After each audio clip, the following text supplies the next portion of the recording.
Hey gang, this is Andy. Sorry it took so long to get to our next video blog regarding training your dog to out. But as you can see by the video running next to me, there's a lot of stuff going on. We've been running a bed bug academy, police dog academy, back to back to back. So it's been a lot of things going on. So enough of the excuses. Let's get back to the outing your dog off of the sleeve. We don't want to have to get into that area where we start using tasers and cattle prods. So there's two stages that you guys watching will be at. One of them will be that your dog is currently working.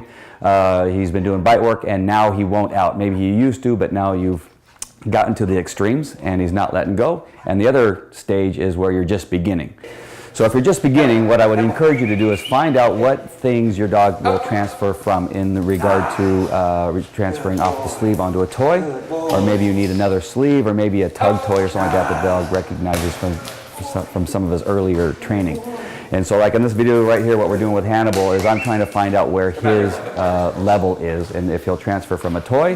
We didn't have a great success of him transferring from the sleeve to the toy that I was holding out in front of him, as you can see there. But what worked better was that tug toy, the tug that he was kind of used to. As soon as he saw that, he released the sleeve right away.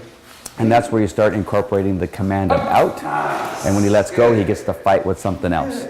And for a while, we're going to use that as the motivation for the dog to let go. So we're going to reinforce the command out and when he lets go, and then giving him an alternative. So the dog will begin to set in his brain that if I just let go, I will get to do something else or more of what I want to do with another piece of equipment. So that's a good way to take a dog that is just learning how to bite and you're kind of bringing in the control work. It is just a much easier way to go than going straight to the corrections, because once you start with the corrections, you're going to have to start stepping up the corrections as his pain tolerance goes up and his level of training goes up, and maybe even getting some street bites. So say you've already gone beyond that you already have some street bites, but now your dog is beginning to be a little bit stubborn as far as letting go of both the equipment and maybe on the street. Here's one thing you can do that works effectively for a lot of dogs that I have found, and that is pulling the dog into the sleeve. This will take the help of the decoy, because the decoy is really the only one that can do this part of it. And what we're doing here with Bruno is we're getting him on the bite, and you see me grabbing the leash right underneath his chin and literally trying to push the sleeve into the dog's mouth. Now dogs have an opposite reaction to pressure in heeling, so if you're pulling on them, they're going to drag down behind you, or if they're in front of you, you start pulling back, they're going to start trying to pull forward. This is pretty similar to what I'm using here on the sleeve. I'm pulling him into the sleeve, so his natural reaction is going to be pulling back. And it takes a little time with a dog that hasn't had this done before, but pretty soon the dog realizes that I'm literally going to try to stick the sleeve down his throat.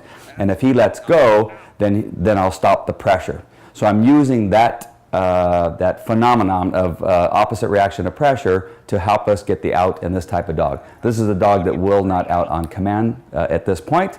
So pulling him into the sleeve causes him to let go. He'll try to rebite, but I pull him back into the sleeve again until I get compliance where he lets go and stays. Then I give him the bite, and then we give him all the praise and we encourage him to bite again, and then we go back to the command out, pull him into the sleeve. And as we do this, as you can see on this video, he starts to understand that the out command must be responded to, or I'm going to pull him into the sleeve.